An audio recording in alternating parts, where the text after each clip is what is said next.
Voilà. Alors. Bon, alors, ah oui, il y en a pas, il y a des gens qui sont en train de se, qu'il faut que j'admette, il y en a pas mal. HB, je connais pas. Laurent Chavin, je connais, évidemment. Roger, admettre. Voilà, pour l'instant, les gens arrivent. Neuf. Salut Jean-Louis. Alors, Jean-Louis, je le. Tiens, c'est marrant. Ah oui, c'est pour ça, c'est parce qu'il faut que je fasse une. Bon, monsieur Genono. Charles, il s'écrit. Comment il arrive à se connecter, Charles? Il est fort. Patrice, il y a Charles et Jean-Louis qui n'ont pas de son, me dit-il. Ouais. Oui, alors Jean-Louis, c'est parce que j'ai pas fait ce qu'il y a. Thibaut, je vais faire admettre. Jean-Louis, je vais faire ce qu'il faut. Demander réactivation du son. Je viens de le faire. Voilà. Ah, Et on t'entend, parfait. Et Charles, bon. Ok, Charles, Charles voit la moitié de sa tête. oui, Charles n'a pas bien centré sa caméra, semble-t-il. je t'ai demandé de réactiver le son. Tu n'étais pas prévu dans la conférence, Charles, mais Annie, t'es tu viens invité. alors? T'es invité. Annie arrive, hein? Oui, mais Ah, elle a tout. merci Jean-Louis. J'ai même pas encore le livre, tu l'as déjà, toi. Ah, dis donc. Bonsoir à vous tous. Ah, bonsoir, Bonsoir. cher monsieur Genodo. Je suis là aussi. Hyperphysique des ovnis. Oh là là, ça va me Ah faire bon, très mal trop mal à la tête. il a de la belle lecture, là, notre ami Jean-Louis, hein. J'ai reçu ça par JMG, c'est en truc presse. Ouais, bah, c'est écoute, hein. D'accord. C'est ça les VIP, hein. Eh ben, depuis le Et il temps que je lui est- demande qu'il me file ça en presse, c'est bon, hein. Ben voilà, hein. Comment vont Alors, les Vimana, monsieur Genodo? Pardon? Comment vont les Vimana? Vos recherches? Ah, ben, c'est-à-dire que moi, je viens d'assister à une conférence à l'Assemblée nationale sur la décarbonation du domaine aérien. Donc, D'accord? il y a un abîme entre nos préoccupations à OVNI Paris et l'industrie aéronautique. Il y a des chimistes qui essayent de concevoir des additifs à mélanger au kérosène Ouais. de manière à diminuer la pollution. Enfin, non, ils font un travail qui est très très ingrat, hein. Ah oui, je pense. Ils ont du mérite, franchement. Oui, oui, oui, oui. C'est pas du tout évident, en plus. et puis, il teste des trucs qui sont pas évidents, comme l'avion à hydrogène, Ouais. l'avion électrique. Ça, Ah c'est ouais. pas gagné d'avance. Non, non. Ouais, Voilà. Enfin, bon, ben, c'est quelque chose qu'il faut faire de toute façon, puisque alors oui, leurs additifs, ça leur coûte 6 fois plus cher que le kérosène. C'est pour Ouais, vous c'est ça. dire. ah ouais, c'est vrai. Ouais, J'espère que c'est c'est pas un six test pour fois un plus avion, là, toxique. pour l'instant. Alors, moi, je suis en train de préparer je travaille sur un texte là que je vais leur envoyer Ouais. pour expliquer que finalement, il faudrait s'inspirer de tous ces ovnis qui nous survolent, Ah, parce ouais. qu'ils ont quelque chose à nous dire, quelque chose à nous apprendre, Ouais. pour arriver à l'antigravitation et à la lévitation, ce qui serait une alternative intelligente Ouais. aux gros Boeing et aux Airbus, hein, qui consomment une Ouais. quantité de carburant phénoménale. Charles, vous me faites penser, il y a eu un film de science-fiction il y a une vingtaine d'années où on voyait les entités, ils naviguaient avec leurs engins en plaçant leurs mains sur une sorte de sphère et par une force psychique, l'engin avançait à des vitesses extraordinaires. Voilà. Euh, Ouais. mais bon, c'est de la Bon, science-fiction. non, mais alors, en fait, j'ai été inspiré à écrire mon texte là parce que il y a Bertrand Piccard, hein, qui a fait le tour de la Terre pendant 5 jours avec son avion solaire, hein, le Solar Impulse. Oui, Solar Impulse, oui. Alors, il m'a inspiré parce qu'au début de la conférence, il a dit, écoutez, pour résoudre les problèmes de, de la construction aéronautique en France, il faut il faut avoir une attitude disruptive. Alors, et donc, il a fait un Oh, quart d'heure de conférence là-dessus, parce que lui, effectivement, avec le solaire, il est complètement disruptif. Charles, excusez-moi, je crois qu'il est 20 heures, donc Ah, on va d'accord. pouvoir, excusez-moi, hein, voilà. merci, Non, non, Jonathan. Oh je là referme la là, l'homme. parenthèse. Jonathan, je t'embauche chez OVNI Paris, c'est définitif. Non, non, c'est pas ça, c'est parce que c'est pour le public. De toute façon, on va faire. Par contre, c'est passionnant ce qu'il dit. Il faudrait presque faire une nouvelle conférence avec Charles sur ce domaine-là. On Ah fera à ben, la fin, je, on fera je un suis after. je suis Ouais. partant. Ah, ça serait bien, hein, ouais. Alors effectivement, il est 20 heures. Donc déjà 16 participants. En général, ils arrivent toujours en retard, donc il n'y a pas de problème. Enfin, que simplement que je surveille effectivement qu'il n'y a pas des gens qui attendent dans la... Oh, Thibaut, c'est Thibaut Canuti qui est là, vous savez pas? Thibaut, je ne sais pas si c'est Thibaut qui est ici. Je pense Et- plutôt que c'est Thibaut Thompson, D'accord. avec une personne Ah, avec pas mal de pseudonymes. Ok. Donc, je pensais, je vais démarrer la réunion. Je pensais, mais je faisais pas grand-chose sur l'hommage à Gilles Bourdet. J'y pensais. Je le connaissais quand même pas mal. Et récemment, on avait travaillé avec lui et avec le Sceau pour sauvegarder ses archives. Et puis, je le connaissais depuis 2017. Donc, moins longtemps que pas mal de gens, mais quand même, on avait mangé très souvent ensemble, discuté ufologie et politique aussi pas mal. Hmm. Euh, Christophe Fondacci qui arrive, je l'admets, excusez-moi. Donc, et puis, il s'est trouvé une chose, c'est que Jean-François Opsommer, qui devait faire une conférence aujourd'hui même, en ce moment, sur les ovnis en Afrique, il a eu un très grave problème de santé. Il va bien, ça y est, il en est tant mieux. sorti. Et mais comme il n'avait eu qu'un problème de santé, il s'est dit, je vais en avoir peut-être un deuxième, mais il a attrapé le Covid juste derrière. Donc, le malheureux a pas mal souffert. Le ma- Son malheur fait que ça m'a libéré du temps parce que moi, je n'avais pas le temps de faire deux conférences dans le mois. Donc, je me suis dit, bah, tiens, c'est l'occasion rêvée de faire un hommage à Gildas Bourdet. Et j'en ai discuté avec des relations, un certain Jonathan Ginet ici présent, un certain Jean-Louis Lagneau de Lumière dans la nuit.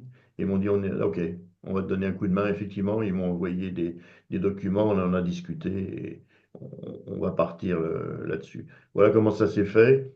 Et j'en suis vraiment content parce que c'est, on devrait faire ça systématiquement. Bon, surtout en ce qui me concerne, parce que Gildas, je le connaissais.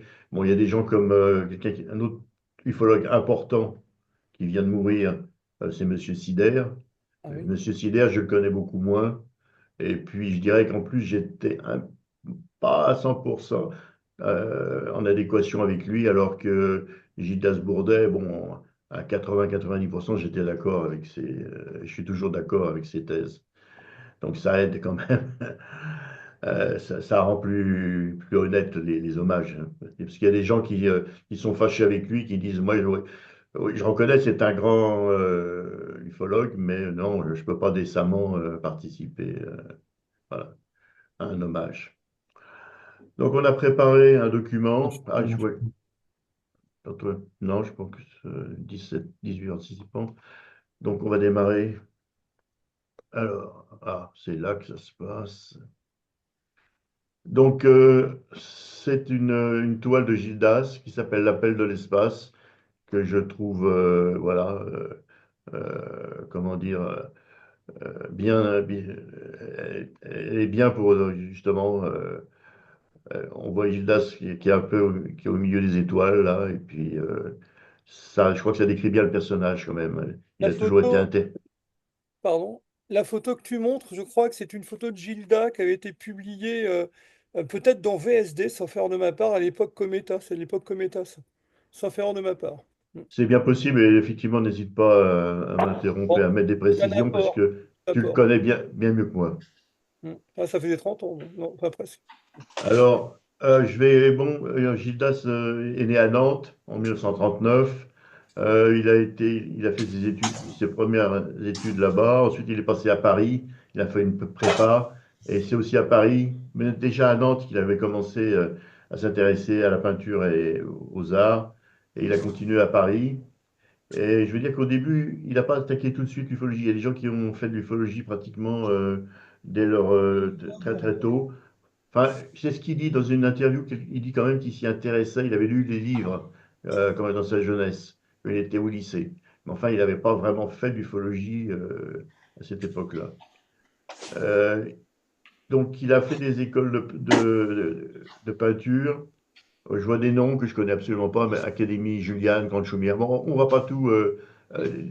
pas tout lire parce que il y a quelques repères. Et puis, de toute façon, je vais publier ce PDF, ce document sous forme de PDF sur OVNI Paris, dans le site.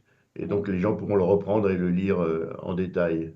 Je voudrais Oui, dire une vas-y. chose, j'en parlais avec Jean-Louis Lagneau, je pense que Jean-Louis pourrait dire un petit mot aussi, c'est que il est curieux de constater que de grands ufologues furent aussi des peintres. Et à part Gildas, il y avait Joël Ménard aussi qui faisait de la peinture, et Bud Hopkins aussi, là, le fameux spécialiste des enlèvements, qui était peintre avant tout, hein. Donc c'est Oui. marrant, je sais pas qu'est-ce qu'en pense Jean-Louis.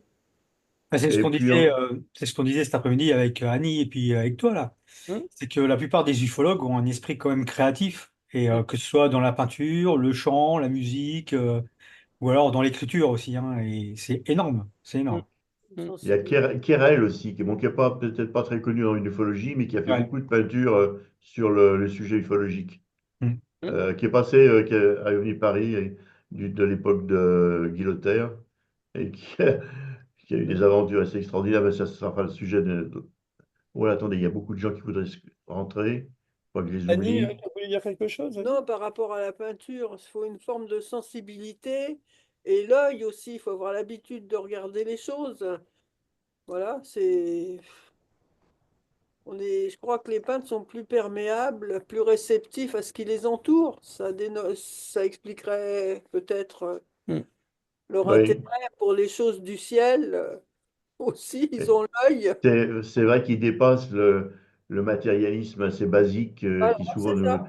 qui nous anime souvent. Voilà. Et Par- bon, il y a aussi la foi religieuse, d'autres choses qui peuvent. Oui, Mais bien sûr. bon, c'est vrai que ah oui, ça a raison. D'ailleurs, on le verra dans sa peinture un peu plus loin. Il faut Donc, on voir va avancer un peu. au-delà du visible, il faut voir. Ouais, alors, il faut que je clique là. Excusez-moi. Alors, voilà, je vais présenter rapidement un certain nombre de ces tableaux. Ce qu'on verra toujours, c'est qu'il y a toujours, presque toujours un ovale comme ça, quelque chose de sous-coupique dans ces tableaux. Mais, Ellipsoïdal. Hum. Mm. ouais. Beaucoup de Alors, couleurs. celui-là, alors, beaucoup de couleurs, ouais. Il a été, je crois, impressionné par le désert. Il a fait un tour à Roswell. Et je crois que moi aussi, j'ai passé beaucoup de temps dans le désert dans ma jeunesse et Ouais. c'est des couleurs Alors, qui me frappent. Et j'ouvre, pardon, Jean-Louis, vas-y. ouais, je voulais dire que c'était le tableau qui a servi de couverture de première et quatrième de couverture dans LDN, Ouais. dans le dernier numéro là, qui est en hommage à Gildas. Ouais. Et moi, Et d'un livre aussi. je voulais dire que étant plus jeune, à l'époque de son livre Existence des êtres cosmiques, des êtres célestes, vous savez, Ouais, il a visité ce qu'on appelle je crois en anglais, pardonnez-moi mon accent, les Four Corners, c'est-à-dire l'Utah, l'Arizona, Ah oui, il au connaissait Mexique. déjà. Et j'ai oublié le quatrième. Bon, et c'est pas étonnant. Voilà, c'est pour vous dire que l'arrière. Colorado. Est-ce que ce que vous voyez là en arrière-plan, c'est pas tellement le Nouveau-Mexique, c'est plus les paysages de Mesa entre l'Utah et l'Arizona. Voilà. Il y a l'Arizona. Oui, C'est bien ça. exact. L'Arizona et le Nouveau-Mexique. Là, je ferme la parenthèse. Monument de Vallée, par exemple. Monument de Vallée, voilà, tout Mais c'est ça. en exagéré, c'est Monument de Vallée. Hmm. Voilà. Ah, mais il y a. Non, non, non, mais voilà, pardon. Hmm. Et pour revenir sur ce que dit là Jean-Louis, ça a été utilisé aussi pour le livre qu'il a traduit. Non, oui, de Lair, Monsieur Lair. Ouais, Docteur Lee, ouais. Mm. Ouais. Il a fait pas mal de traductions, Gilda. Hmm. Ouais, beaucoup. Ouais. Mm. Ouais. Alors, bon, on retrouve là en haut les symboles sous-cupiques. En dessous, c'est plus guerrier, c'est plus astronautique. Ouais. Ça, c'est chez moi. Je vais pas démonter ma caméra, mais elle est juste derrière la caméra. Donc, il a fait des grandes peintures sur toile. Il a fait aussi des petites peintures, parce que ça fait 65 cm sur 40, c'est pas très grand, sur 45. Et sur Isorel, bah, c'est ce que j'ai marqué d'ailleurs. Voilà, là, c'est franchement sous Coupik, hein, clairement un triangle. C'est moi qui l'ai appelé triangle de la nuit, entre parenthèses. Bon, D'accord. fait que je lui donne un nom. Ça, c'en est un autre que le précédent, je l'ai acheté chez lui. Voilà, je ne l'ai pas volé, hein. Je tiens à le dire. Fais gaffe, hein, je t'envoie mes tueurs, comme disait Gildas. Voilà. Non, Ah, non, pour elle, pas C'est Gildas. très simple. ouais. Ça, Et ça puis, un de ses livres aussi. Première de couvre. ouais, Hmm. ouais, c'est pas Mm. mal. Ah, c'est très bien. Enfin, et puis Xavier en a acheté un aussi. Je le dénonce, Xavier, mais c'est Mais pas. c'est drôle parce que on peut noter que la manière dont ces peintures sont là est très différente des autres œuvres qu'on a vues. Là, il y a plus de réalisme. Il y a plus de réalisme dans Il a la. voulu faire une Je dirais déchirure. presque de naïveté. Ça ferait presque couverture des. Excuse-moi, Gildas, mais je n'ai pas trop l'habitude de dissimuler ce que je pense. Ouais. C'est simple, c'est réaliste, ouais. C'est Tu un peu verrais bien en réaliste. couverture d'un bouquin du Fleuve Noir, par exemple. Ah oui, je vois, oui, oui. Ouais. Et un réaliste tout en suscitant l'imaginaire, puisqu'on voit cette ouverture. Vous savez, ça me fait penser à l'affaire du Skinwalker Ranch, dont Gilda a aussi traduit en partie le Oui. livre, parce qu'on Euh, parlait à l'époque d'une ouverture dans le ciel, et ça, c'est marrant, hein, ça me fait penser à ça, où on voyait des paysages derrière. C'est la croisée des mondes, ça. Ouais, voilà. Bien qu'il n'était pas tellement favorable au transdimensionnel, il en Non, restait aux voyages spatiaux.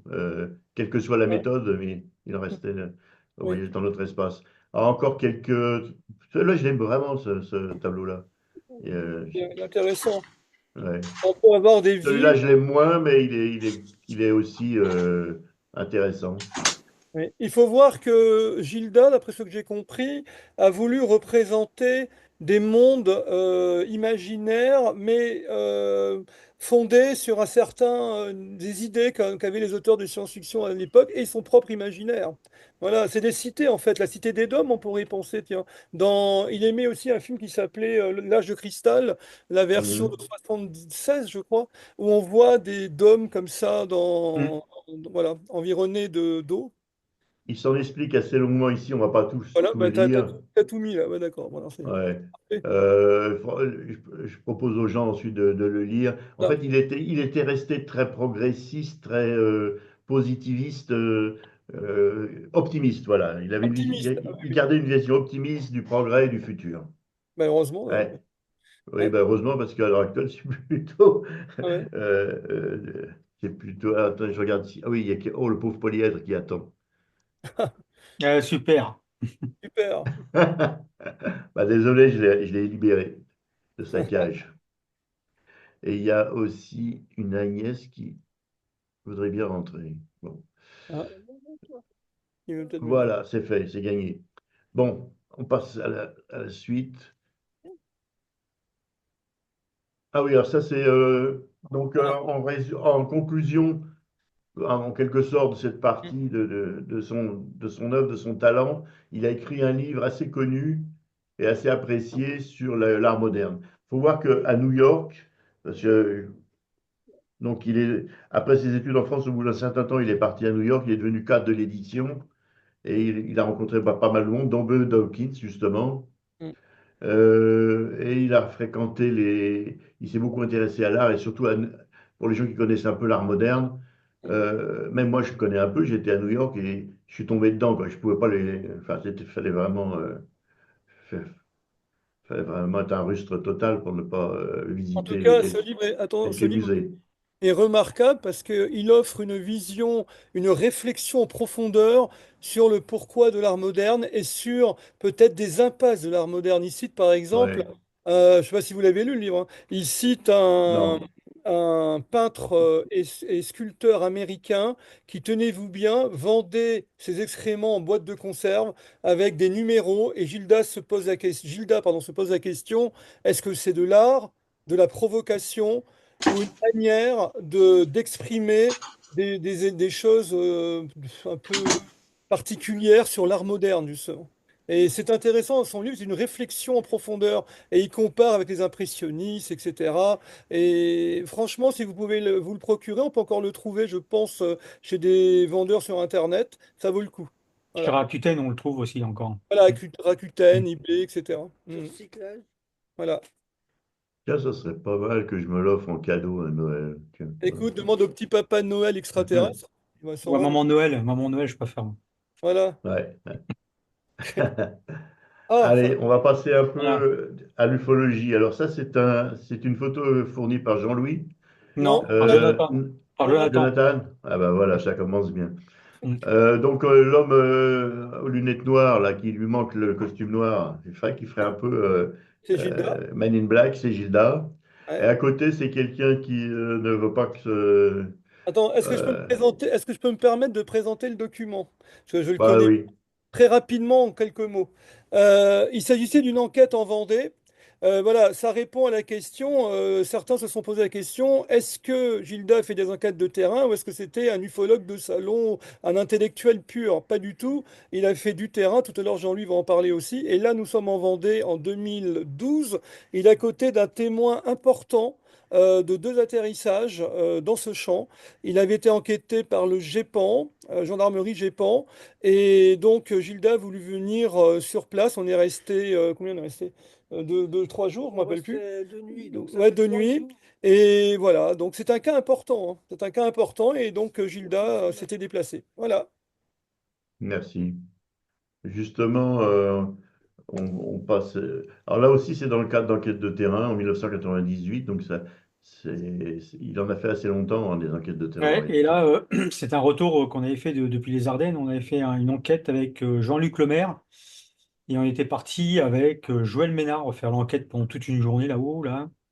Parce qu'en août 98, il faut se rappeler qu'il y a eu pendant quelques jours dans toute la France, que ce soit dans le nord de la France et jusqu'aux Ardennes, il y a eu pas mal de phénomènes qui ont été observés. Donc, on a décidé avec Joël, avec Gildas, Johnny, qui est un copain à moi aussi, et d'autres personnes avec Jocelyn et compagnie, Morel, de se rendre directement là-bas et puis pouvoir faire notre enquête sur place avec Hmm. Gildas ou La Dis Gilda. donc, photo la photo originale avec ce breguet de pont, là. Ouais, c'est Breguet de Pont à Fontenay-Trésigny. ouais. Voilà, avec Et Joël. là, c'est la suite. Donc, tu parlais de Joël Ménard, ben, le Voilà. voilà. Mm. Et je sais pas qui est-ce qui est à côté, là, mais. C'est Ah, c'est moi, vrai. quand j'étais un peu plus jeune, hein. Ah, j'ai cru que c'était Antonio Banderas. Ah, d'accord. Ouais, non, mais faut pas le dire. Faut Je pas suis le sa dire. je suis sa doublure, C'est sa doublure. Ah, bien. Bravo, bravo. comme Alino Ventura. Ça fait plaisir de voir Joël Ménard. Il a dû, comme disent les jeunes, il a dû kiffer parce que là, l'avion derrière, il a dû aimer, hein, il a dû Ah bah, apprécier. depuis le temps qu'il voulait le voir, le Breguet de Pont, c'est Ah clair, oui, hein. c'est clair. Ouais, ouais. Et à l'époque, c'était un restaurant, à l'époque. Ah, c'est un Ah, restaurant. bah, ah Eh bah, bien, c'est pour ça qu'on voit toutes ces chaises, oui. Ouais. d'accord. Après, c'est devenu un club libertin. Mm. Alors, on continue. Donc, c'est en 98 aussi. c'est 98 C'était aussi. aussi pendant l'été 98, là, avec le GPI. C'était une Donc, association qu'on avait créée avec Johnny, qui se trouve entre les deux dames, là, et puis à côté de Gildas, là. d'accord. Et on faisait une enquête sur l'affaire Nathalie. Euh, et d'ailleurs, on a embarqué Gilda de manière régulière, ouais, euh, pour faire des observations la nuit. Et on a des petites anecdotes comme ça. À un moment, on était planqué du côté d'un bois. Et à un moment, on a un phénomène lumineux qui se pointe. Et on se dit, tiens, on va aller voir ce qui se passe. Et on dit, allez, on y va tous. On était 4, 5 avec Gildas. Et Gildas, courageux, forcément, mais pas téméraire, nous dit, les gars, moi je surveille les voitures, allez-y, hein. Donc Alors, j'ai voilà. eu le même cas en Vendée, moi, c'est pareil, hein.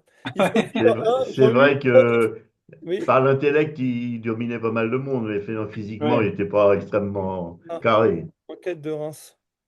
Oui. Alors, en 2011, Alors, c'est toi qui m'en as parlé, Jonathan, je oui, crois. alors c'est une enquête très rapidement.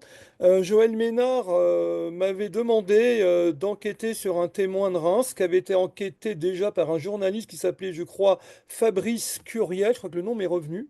Et donc Gilda s'est déplacé avec moi pendant là 2 jours.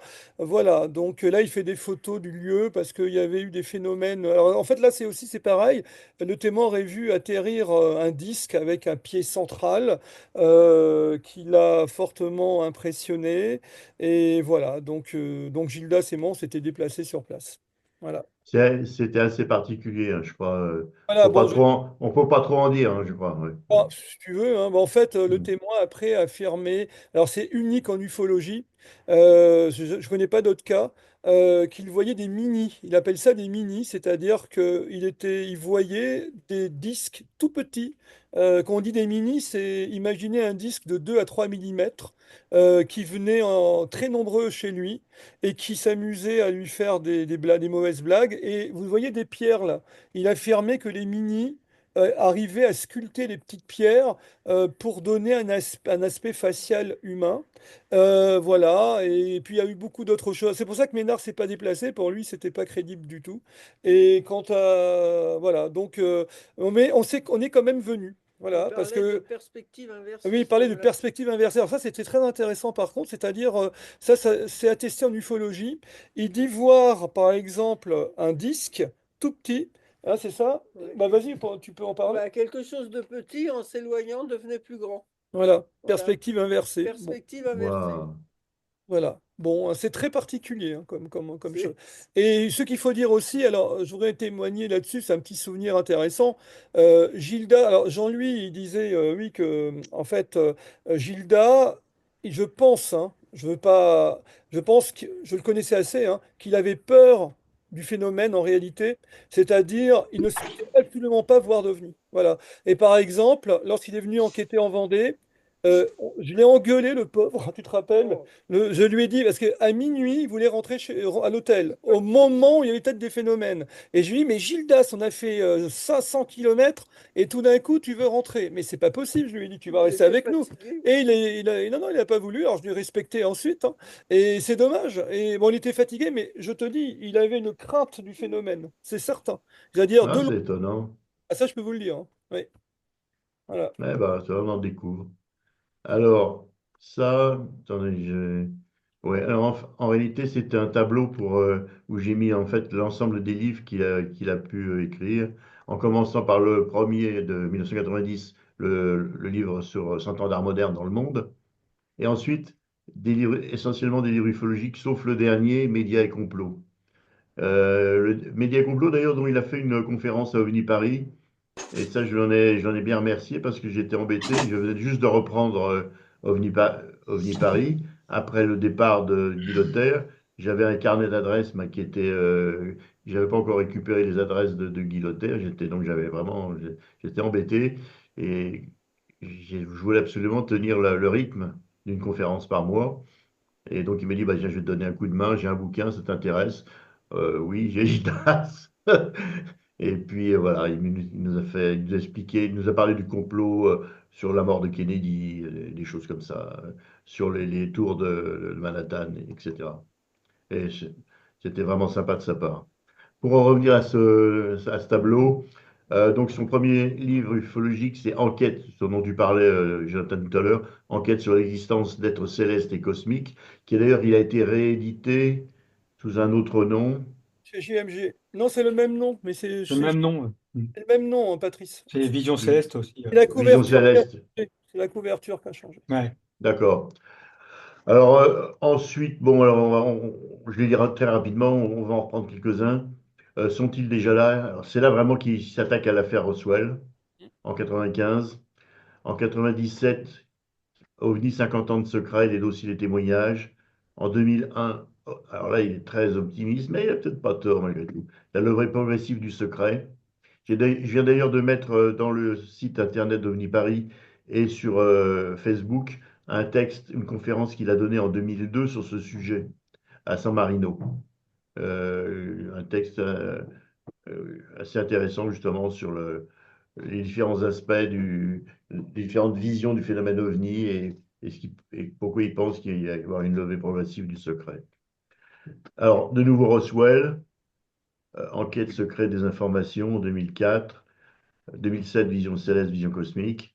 Alors, autant pour moi, De- t'as raison, le titre a changé, mais le Ouais, contenu, c'est contenu qui est le même, pardon. c'est ça. A un peu changé. Autant pour moi. Oui, oui, mais c'est pas grave. 2009, le crash de Roswell, enquête inédite. Je l'ai pas lu celui-là, je peux pas trop en parler. OVNI vers la fin du secret, pareil, il espérait bien sûr une révélation. S'il te plaît, Patrice, est-ce que tu peux me permettre de faire une aparté sur ce livre? Ou après? De ton côté. Vas-y. Voilà, c'est important pour les auditeurs. Ce livre-là dont tu parles, le voilà, il est ici. Et en vérité, c'est pas exactement un livre vers la fin du secret. Le titre pour moi n'est pas bon. Pour la dame, là, il y a une dame en ligne, Véronique. Il parle même effectivement de l'aurora. En fait, ce livre-là, j'en avais parlé avec lui, c'est un véritable mémento de toute l'ufologie américaine et européenne. Il traite de tout, mais vraiment de tout. Si quelqu'un ne connaît pas l'ufologie, je recommande ce livre. La personne qui lira ce bouquin, qui n'y connaît rien, ben, il aura de belles connaissances après. En fait, le titre est un petit peu aguicheur, mais franchement, c'est pas le thème de ce bouquin-là, hein. Et si vous voulez, dedans, il parle de tout, depuis la propulsion MHD des engins, les champs de force, les hypothèses, le cométa, etc., les abductions, la lunatic fringe, les inquiétudes des années 80, le Majestic 12, qui sont-ils, que veulent-ils? Il y a beaucoup de réflexions. Et philosophiquement, il pensait, sommes-nous à l'aube d'une grande mutation pour l'humanité, c'est-à-dire une prise de conscience de l'existence d'un phénomène exogène sur la planète Terre. Et alors, Joël Ménard, par contre, n'avait pas été content de ce livre. Pourquoi?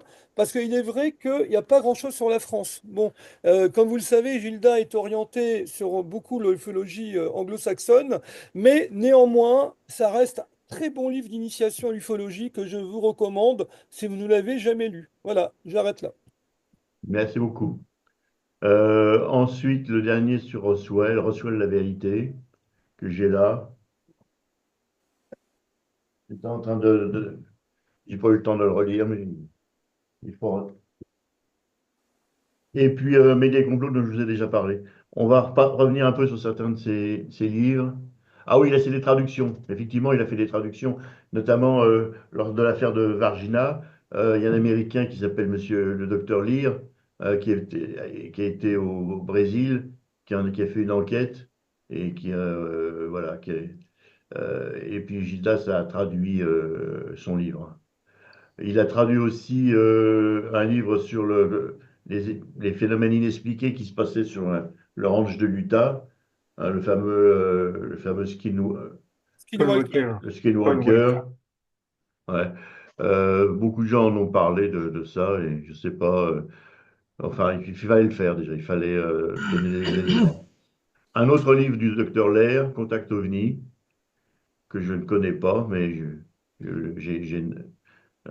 l'ai noté voilà, pour être exhaustif.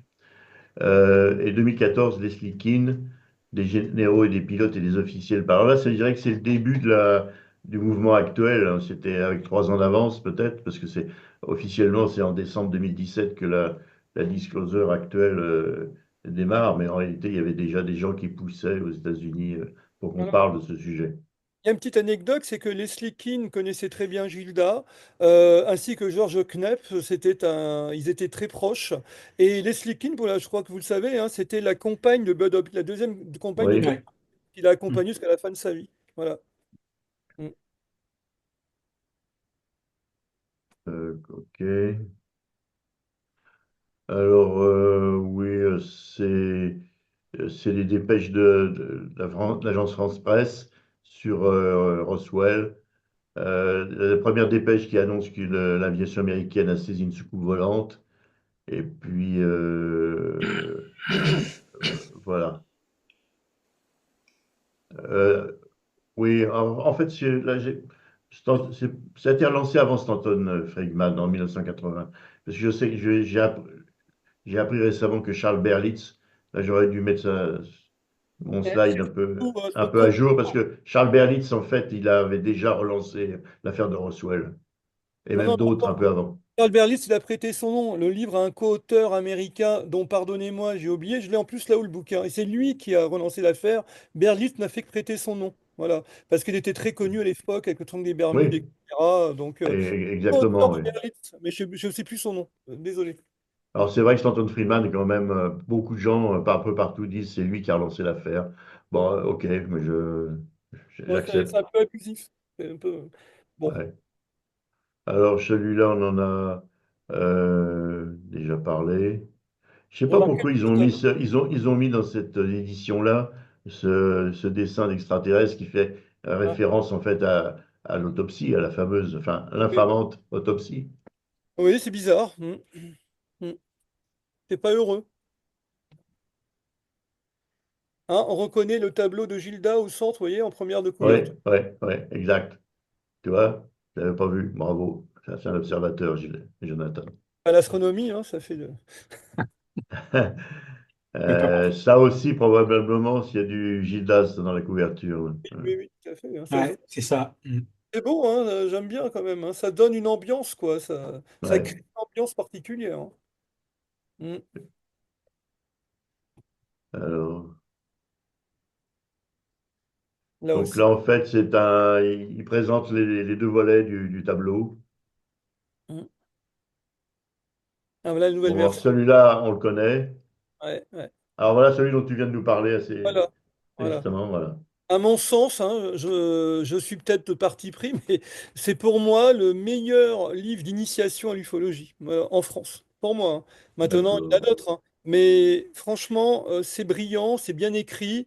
Pour quelqu'un qui n'y connaît rien, il ira jusqu'au bout, à mon avis. Voilà. C'est très, très bien fait. d'accord. Je dois l'avoir dans une À offrir à armoire. Noël si vous voulez parler des ovnis à quelqu'un de votre famille ou à des amis. Ouais, alors ça, c'est peut-être pas un bon plan, hein. Enfin, dans ma famille, en tout cas. Avec un abonnement à LDLN. Non, mais tu sais bien que je suis un provocateur. Je suis un provocateur. Voilà. Donc, Roswell, la vérité, le dernier, oui, voilà. En attendant quel gîte-là, ça réunit l'ensemble des pièces du dossier. Alors, c'est vrai qu'il a fouillé extrêmement loin parce que des gens et bon, vous savez, vous connaissez tous sans doute l'hypothèse pour expliquer Roswell des ballons moguls. C'est pas la première hypothèse que l'armée américaine a présentée. Au début, c'était des simples ballons météo. Ensuite sont arrivés les ballons moguls qui étaient en fait des grappes de ballons capables de soutenir des instruments ultra confidentielle de détection de bombes Alors, atomiques euh, au À lointain. l'URSS. Mm. En URSS, c'était l'idée. Moi, je suis assez sceptique. Bon, admettons réellement qu'une onde de détonation puisse être sensible à 20 000 km de là, pourquoi pas. alors, Euh, hmm, Patrice, il faut dire un truc aussi pour l'histoire de Gilda Bourdet là, par rapport au crash de Roswell. Vous savez tous que récemment, Jacques Vallée avait écrit un livre qui s'appelle Trinity. Bon, et Gildas Bourdet, dès la sortie de ce bouquin, disait que ce livre-là, à ses yeux, un, Jacques Vallée se fourvoyait avec cette affaire, il a peut-être pas tort. Deux, pour lui, c'était une tentative, encore énième tentative, de tenter de mettre le crash de Roswell sous cloche, ouais, de le décrédibiliser au profit d'autre chose qui serait le totalement déclaration, ouais, ouais. bidon. Et Bourdet, alors là, c'était son dernier combat. Il s'était frité avec Joël Ménard sur ça. Joël Ménard avait publié un article dans la revue Parascience de Jean-Michel Grandcir sur Trinity. Et je sais qu'ils ont eu des mots avec là-dessus. Et je crois que ça, malheureusement, et c'est dommage, ça a achevé leur relation. Voilà, déjà, elle n'était pas très bonne à la fin. Et Déjà, là, qui n'était pas très bonne, ouais. Ouais, ah vers la ouais, et fin. là, ça a été Ouais. terrible. Là, c'était fini. Voilà. Mm. Ouais, c'est dommage. C'est Surtout dommage. que moi, au début, enfin, j'ai donné. Je pensais que Jacques Vallée était bon, ça, avait sans doute raison avec ce Trinity. Puis à force de lire et de réfléchir au sujet, ben, pour moi, Non, il ça avait tient pas la raison. route.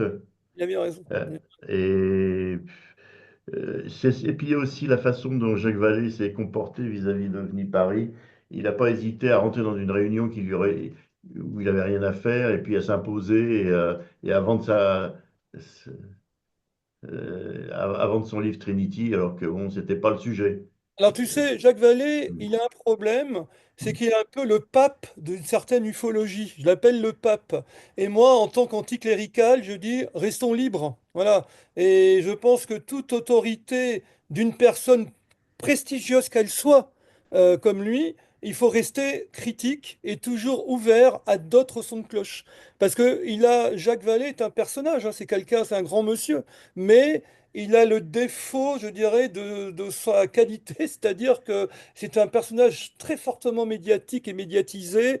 C'est maintenant des grands anciens de l'ufologie, on peut quand même le dire, mais est-ce qu'il est clair? C'est ça le problème. Est-ce qu'il est vraiment clair dans tout ce qu'il dit? Et là, il est intéressant de remonter un peu sa carrière et d'essayer de comprendre le personnage. Comme disait Joël Ménard, lorsqu'on est en face d'une personne qui s'intéresse à l'ufologie, que ce soit, ou d'un témoin, il faut toujours voir la personne, essayer de comprendre pourquoi des arguments sont avancés, qu'est-ce que ça va servir, qu'est-ce que ça va desservir, etc., etc. Tout ce que je peux vous dire, c'est que lorsqu'on mélange le folklore d'une civilisation avec un phénomène totalement inconnu, dont nous n'avons pas toutes les données en main, ne l'oubliez pas, les amis. On n'a pas toutes les données de ce phénomène qui est extrêmement complexe. On n'a pas le droit de dire c'est blanc, c'est noir. Non, il faut rester dans la nuance. Sinon, ben, on s'enferme dans des dogmes et c'est plus de la recherche, c'est de la religion. Voilà.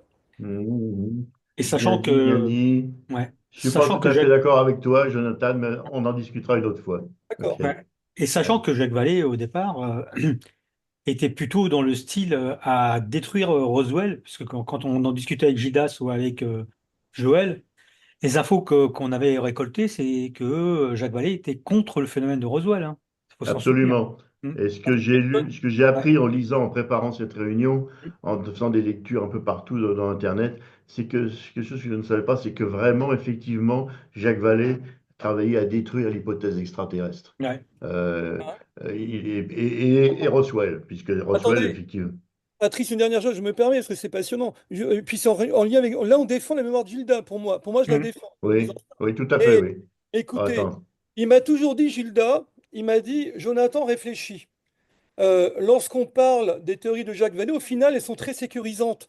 On ramène un phénomène totalement étrange, complètement bizarre, à quelque chose au final de rassurant, c'est-à-dire la spiritualité, la conscience. Et évidemment, là, on est mieux, là, on se sent mieux finalement. Et puis, on évacue tout ce qui dérange. Voilà.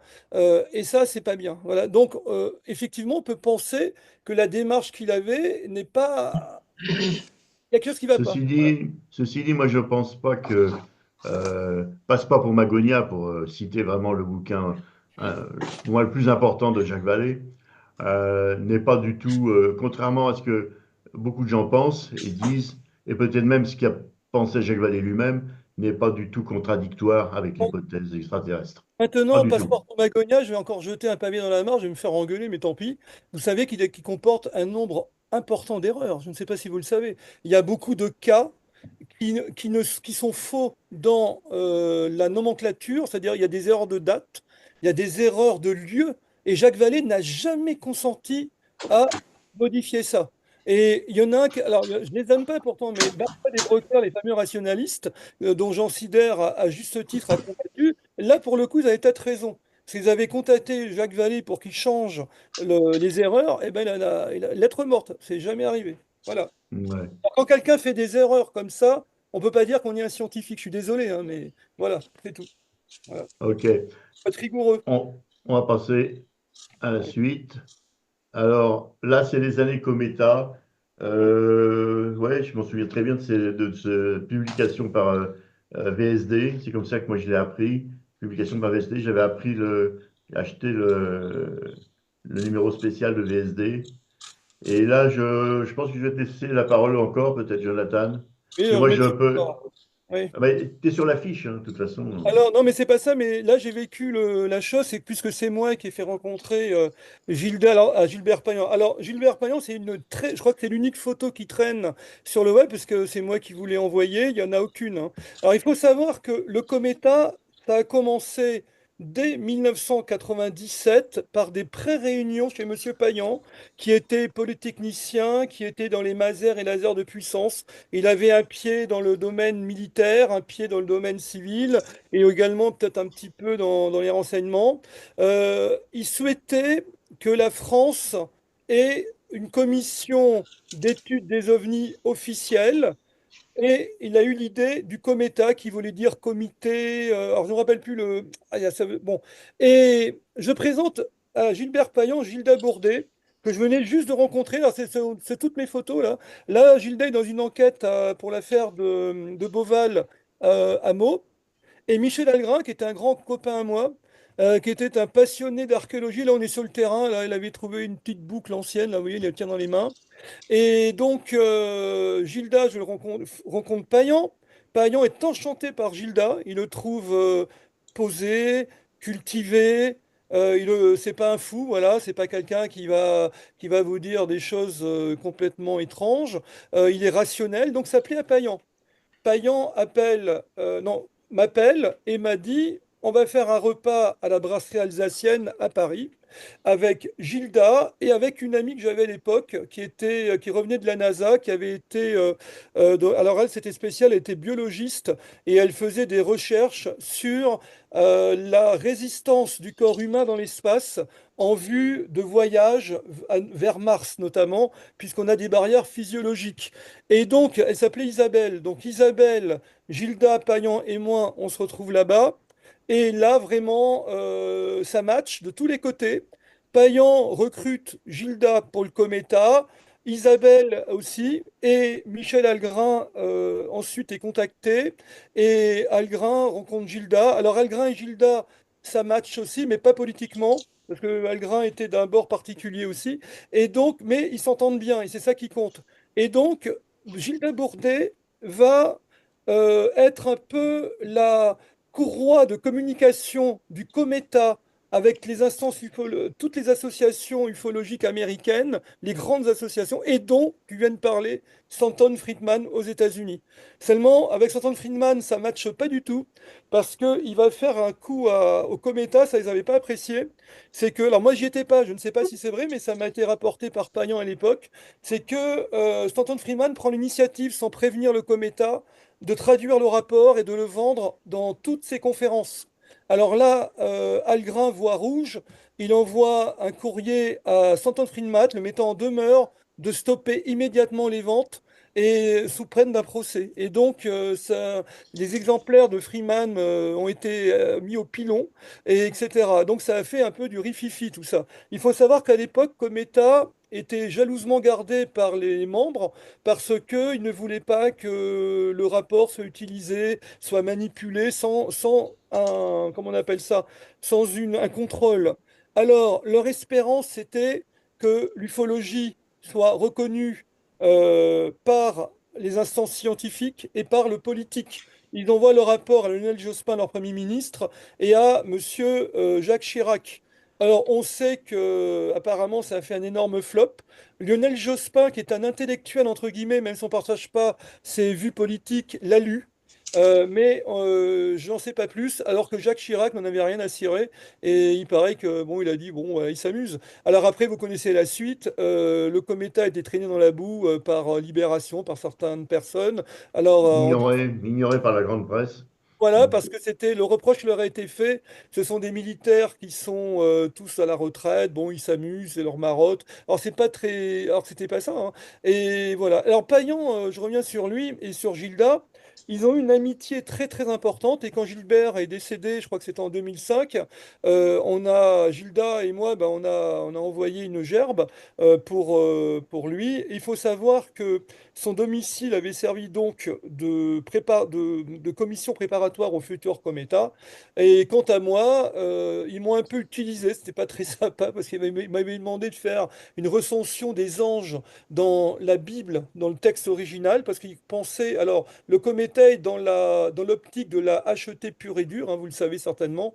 Et donc, ils pensaient comment dire, que les anges des textes anciens étaient en fait des créatures exogènes, on va dire extraterrestres.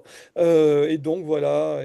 Et alors le Cometa, malheureusement, ben, a fait un petit flop. Et aujourd'hui, c'est assez curieux, mais comme Algrin est décédé également, eh bien aujourd'hui, le Cometa a été réédité chez J'ai lu. Il y a différents. Alors ça me fait rire parce que à l'époque où ils étaient eux, je peux vous dire que c'était hors de question d'éditer comme ça, hein. Mais tant mieux, il faut faire bouger, il faut faire circuler l'information. Et Gilles Desbourdet s'est retrouvé, alors il y a eu un repas, un grand repas entre tous, qui s'était déroulé au Fouquet's. Et donc, Gilda s'est retrouvé avec tout le Gotha Cometa, hein, ainsi que d'autres personnes. Et ça, je sais qu'il avait gardé un souvenir, mais alors merveilleux. Il était vraiment très très content de pouvoir. Par contre, Joël Ménard, hein, Jean-Luc pourra en parler. Alors lui, le pauvre Ménard, il a été blackboulé par Ouais. Payan parce que il Alors ça, c'est pas bien du tout, parce qu'il estimait que, bon, LDLN, il y avait tout et n'importe quoi, ce qui est injuste. Alors ça, j'étais pas d'accord avec lui du tout. Et je devais aller enquêter au col de Vence à l'époque, et Payan me dit, oh, mais le col de Vence, Jonathan, mais vous allez perdre votre temps. Il me dit, excusez-moi, il dit, ce sont voilà, des bêtises, et il y a autre chose à faire que d'enquêter sur des billes. Voilà, comme ça, il m'avait dit. Alors, vous voyez, alors, Joël avait raison. Payan, le tort qu'il a eu, c'est qu'avec Cometa, il crée malgré lui une sorte d'aristocratie ufologique. C'est-à-dire, peut être dans le cercle que des gens d'un certain pédigré. Et les autres, ils en veulent pas. Voilà. Donc, Payan, là-dessus, il a pas fait. C'est pas bien. C'était pas bon du tout. Et par contre, Payan, il a fait l'erreur de se rapprocher de la SOBEPS, qui, mine de rien, s'est trompé largement sur l'histoire de la photo du petit Rochin. Voilà. Vous voyez, comme quoi, hein, personne n'est Hmm. parfait. Et puis Cometa s'est arrêté, comme vous le savez. Ça a été une période d'espoir pour ces gens-là, qui étaient tous militaires ou ingénieurs d'un certain rang, comme Jean Dinglas, qui était ingénieur des eaux général des eaux et forêts, que j'avais rencontré à l'époque. C'était des gens d'un certain âge qui espéraient donner de la crédibilité à l'ufologie et surtout, alors autre chose, Payan, alors là, défendait une ufologie quand même française contre les Américains. Il faut savoir que Payan, Algrin et, bon, pas Gilda, je parle pour ceux que j'ai connus, ne pouvaient pas encadrer les Américains. Pour eux, les Américains étaient responsables de toute excusez-moi le mot, de toute la merde qu'il y a en ufologie, que ça arrangeait bien le gouvernement des États-Unis de voir les ufologues voilà, se bouffer le bec entre eux, etc. Et ils n'avaient même pas à mettre des gens des services spéciaux, le travail se faisait tout seul. Et ça, Payan, il leur en voulait énormément, et il espérait que Cometa puisse être une sorte de contre-pouvoir à ça. Mais c'était totalement illusoire parce qu'un contre-pouvoir, si vraiment les Américains font cette omerta et toute cette désinformation jusqu'à aujourd'hui, c'est pas comme ça qu'on pouvait lutter contre eux. Donc voilà un peu mes souvenirs. Et puis Gilda était très peiné de la disparition de Payan. Payan qui est d'ailleurs été mal vu de Jean-Pierre Petit, parce qu'il y a une histoire Ah entre eux. oui, c'était Maillan, non? Pour Payan, Jean-Pierre. à l'époque, ah oui, Gilles Barbier, il fallait pas dire son nom. On l'appelait Monsieur ou Grand Prix au choix. Il fallait jamais dire son nom. Parce que officiellement, les ovnis, ils ne s'y intéressaient absolument pas. Voilà, c'est ça qui est drôle, hein. Il fallait pas du tout parler de lui là-dessus, sinon, voilà. Donc ça pouvait aller mal. Et j'ai vu, alors, il était très lié à Jean-Jacques Velasco.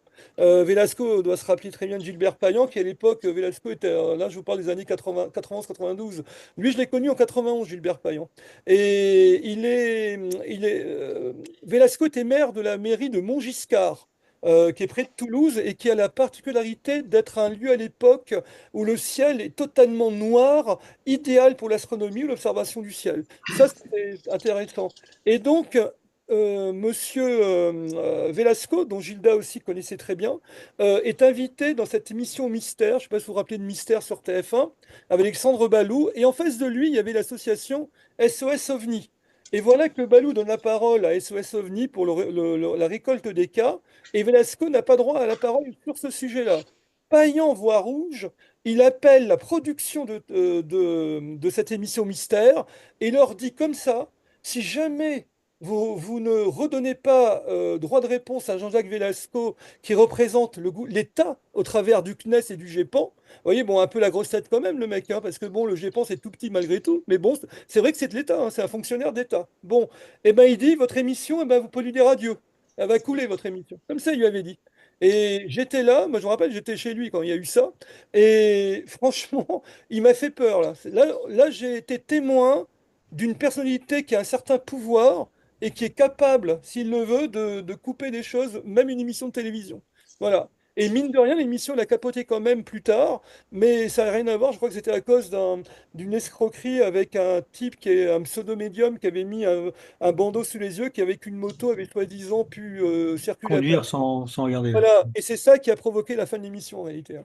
Donc voilà, j'arrête là. Et donc pour Gilda, je pense que c'est des années bonheur pour lui. Là, je peux vous dire qu'il était heureux d'être dans le Cométa et de pouvoir faire tout ça. Alors moi, j'ai pas été dans le Cométa, hein, jamais, hein. Moi, je suis pas. J'étais un ami d'Al le grain. Bon, Payan, il me connaissait dans une autre vie, mais ça, je vais pas en parler. C'était une autre vie bien lointaine maintenant. Et donc, voilà, et je suis heureux que Gilda ait pu vraiment donner sa pleine valeur dans ce groupe à l'époque. Voilà. Et Merci. je voudrais donner une info aussi, là. Mais j'ai vu que Poli avait la même info que moi. Cometa, ça voulait dire comité d'études approfondies. Voilà, merci. Voilà, Voilà. j'avais Et ce qu'il oublié. faut savoir, et ce qu'il faut savoir, c'est que lorsqu'on lit bien Cometa, quand même, ce qu'on appelle le rapport Cometa, bon, c'est c'est bien de leur donner de la force. C'est que ils écartaient absolument tous les ufologues, moi, ce que j'appelle les enquêteurs de terrain. Ils voulaient pas entendre parler des enquêteurs amateurs, là, comme ils les appelaient à une Ouais, époque. c'est vrai. Et il conseillait dans ce livre d'ailleurs qu'il fallait nous écarter, qu'il fallait que ce soit des professionnels qui gèrent ce genre de choses. Et pour rebondir sur l'histoire de la SOEPS, il faut se rappeler que la SOEPS s'est trompée sur le petit Rechin, c'est sûr. Et de plus, si Joël est encore vivant, il pourrait vous raconter que la SOEPS, ce sont des CON, puisque Ah, ils ont détruit le 5 novembre 90 en disant que les gens qui écrivaient sur le 5 novembre 90 étaient tous des cons. hmm. Ça, j'ai les écrits, j'ai le texte à la maison de la personne qui dirigeait la SOBEPS à l'époque et qui avait écrit à Joël. Alors, je Ouais, rebondis sur ce que tu dis. Moi, je n'osais pas le dire, hein, moi. ouais. Mais il faut le dire. Oui, alors, je le dis. Non seulement ça, mais Joël c'était vraiment frité Mm. fort avec le gars qui a écrit tu sais, comment il s'appelle? Je perds la mémoire, mon Dieu. C'est, Mécène, comment tu dis? Mécène. Pas le physicien, Clément, non pas Clément, comment il s'appelle? Celui qui a écrit un livre sur les ovnis en 2 volumes. Annie, je me rappelle plus les noms. Je suis Oh, je désolé. regardais. Et c'était donc vraiment frité avec lui. C'était un des anciens, je crois, présidents de la SOBEPS. Et pourtant, un homme intéressant au niveau des bouquins qu'il a écrits. Mais d'après Joël, il faisait. Il est... Corneau? Allô?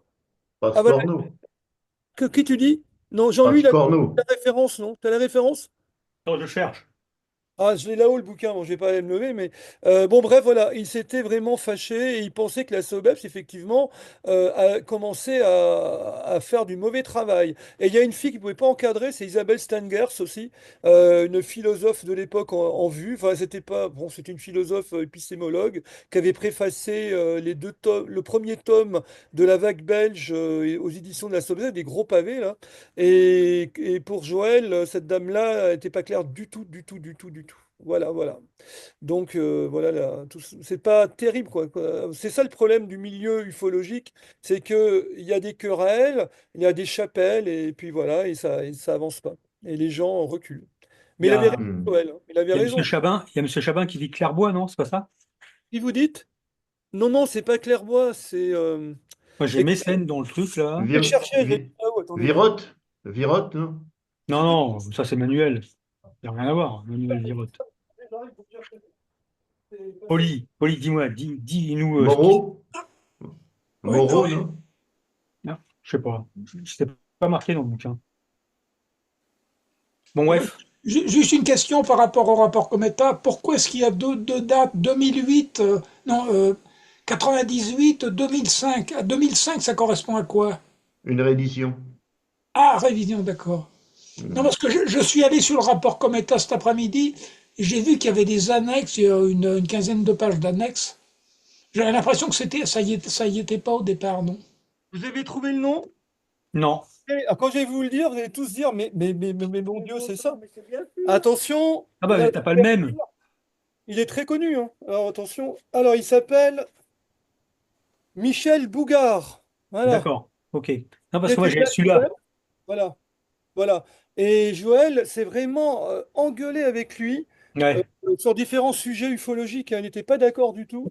Et il avait même accusé de pas des fois d'édulcorer des cas dont il parle. Voilà. Ok. Bougard, vous connaissez pas Bougard? Si, Non. Ah, Non. tu connais pas Patrice Bougard? Non, Oh. moi c'est un petit j'apprends. jeune. C'est un Je suis petit un petit jeune. jeune. Et Ouais. moi, vous voyez, je perds la mémoire, incapable, je suis désolé, je ne me rappelais plus, pourtant, voilà, maintenant c'est bon. Et ça non seulement je le connaissais, je ne me souvenais pas, mais enfin, bref, peu importe. Donc, Guy l'a Gilda, peut-être c'est connu. a fait enfin, Gildas a participé au debunking des théories sur le ballon mogul, il y a même des gens qui sont amusés à lancer essayer de reproduire l'attelage mogul avec tous ces ballons et puis ces réflecteurs radars. Et il a vraiment discuté dans le détail. Il a monté, et vraiment, les gens qui étaient partisans de l'hypothèse des ballons mogul, ils n'ont pas su lui répondre. Il les a vraiment scotchés. Alors, ouais, alors on va passer autre chose. Alors, c'est vrai qu'il s'est beaucoup donné en termes de conférences, les repas ufologiques, les OVNI Paris, et il a pas mal aidé les ufologues aussi. Des conférences, on en a parlé une tout à l'heure, celle qu'il a donnée à San Marino, pardon. Ouais, il a été fait, Euh, il a fait 2 symposiums à San Marino. il a fait deux Le deuxième, symposiums, c'était en 99, quand il y avait John Mack et Monsignor Corrado Balducci. Ah oui, Baldacci. Oui, Alors ça, merci. voilà. Le ouais. théologien du Vatican. Ouais. Yes. Et Et qui puis, croyait dans les. c'est Pardon. celle que je connais. Bon, il y en a certainement d'autres. Les repas UFO, effectivement, il participait à la fois au repas ufologique parisien et à OVNI Paris. D'abord, le repas ufologique, c'est l'ancêtre d'OVNI Paris, hein. Ça, vous savez, on va pas reprendre toute l'histoire, mais il y a eu scission pour des problèmes de personnes. Et c'est comme ça qu'est né OVNI Paris. Mais maintenant, on a de nouveau, en parallèle, les repas UFO tous les 3 mois et puis OVNI Paris tous les mois, avec des formules assez différentes. J'aime bien les deux formules, en fait. En fait, moi, j'aimerais bien faire des repas aussi, de nouveau, mais bon, pas si facile. Ouais, on va avancer. Ah, alors, quelques photos. Ça, c'était un repas ufologique qu'on avait fait à Paris Un avec. repas UFO, Ouais, exactement. c'était Alors, à dans un lieu l'époque. que je connais pas, Non, qui ouais, est tu peux pas assez connaître. classe. Tu peux pas connaître. Et Ouais, c'était pendant l'affaire c'est de Nathalie, des abductions. d'accord. Et j'ai fait rencontrer Gildas. J'ai fait rencontrer une dame qui s'appelait Donna Frost, qui était une enquêtrice anglaise qui vivait en France. Je connais le nom de la personne. J'ai Ouais, déjà ouais, bah, rencontré. Ouais. d'ailleurs connaît Dayman et tous ces gens-là, quoi. D'accord. Ouais. Dayman.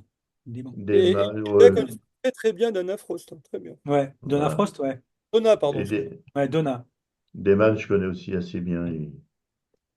Alors là, pendant une interview. Ouais, c'est une interview Mais que. il en a donné un très grand nombre. J'ai une Ouais, vidéo, on peut peut-être la regarder tout après les slides, et ça, c'est une le interview déroulement des slides. que j'ai réalisée chez lui il y a quelques années. C'était en 2020.